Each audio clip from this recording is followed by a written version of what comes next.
Assalomu alaykum hurmatli kimyogarlar. Demak, sizlar bilan Mega kimyo 2022-yil 3-mavzu bo'yicha, ya'ni modda miqdori, zarrachalar va modda miqdori berilganda mollarni topish mavzusidagi dastlabki nazariy qismini ko'rib chiqamiz.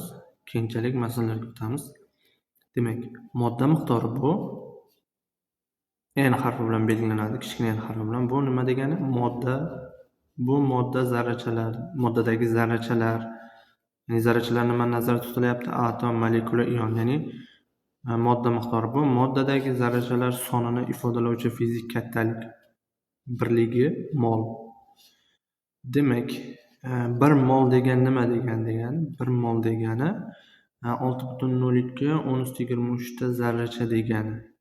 Bu 6,02 bu Avogadro soni deyiladi. Ya'ni belgilanishi n Avogadro teng 6,02 teng.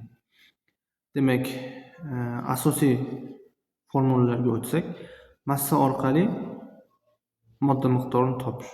Formulasi qanday desa, kichkina n modda miqdori teng massa taqsim molyar massa, kichkina m taqsim katta m. Bu yerda n'imiz modda miqdori birligi mol, kichkina m'imiz massa birligi grammda va katta m'imiz molyar massa birligi gram taqsim mol. Xo'p, undan keyin zarrachalar soni orqali topish modda miqdori. Demak, n teng, kichkina n teng katta n taqsim n Avogadro.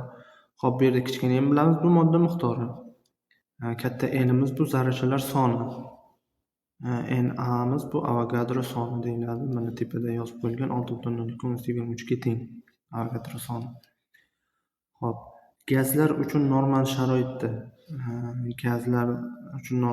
ya'ni hajm orqali topishda gazlar uchun normal sharoit to'g'ri keladi.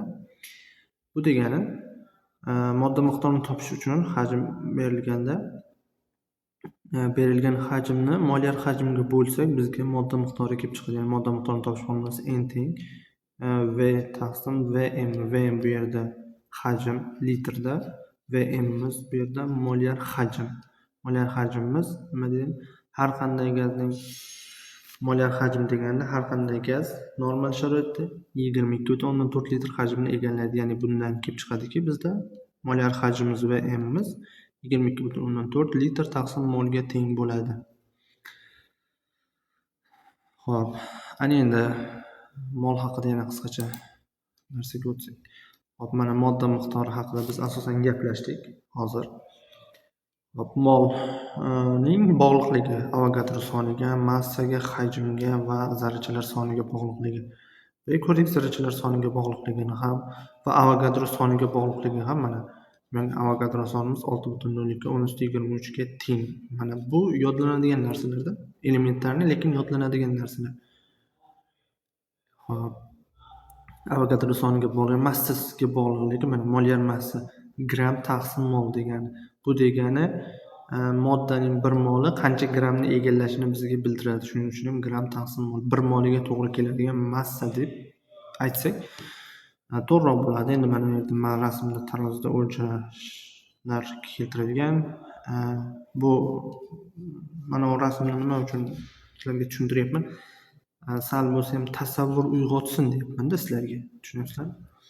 Xo'p, hajmga bog'liqligi mana bu yerda suyuqlik bergan kolba. Xo'p, molyar hajmni misol keltiring, hajmga bog'liqligi. Bu molyar hajm modda miqdorini. Xo'p, molyar hajmimizni boya ham aytdik qoidasini. Molyar hajm har qanday gaz normal sharoitda 22,4 litr taqsim molga egallaydi. Bu degani bir moli 22,4 litr hajmni egallaydi. Har qanday gazning bir moli 22,4 litr hajmni egallaydi degani. Bu molning umumiy zarrachalar soni, Avogadro massa va hajmga bog'liqligi edi.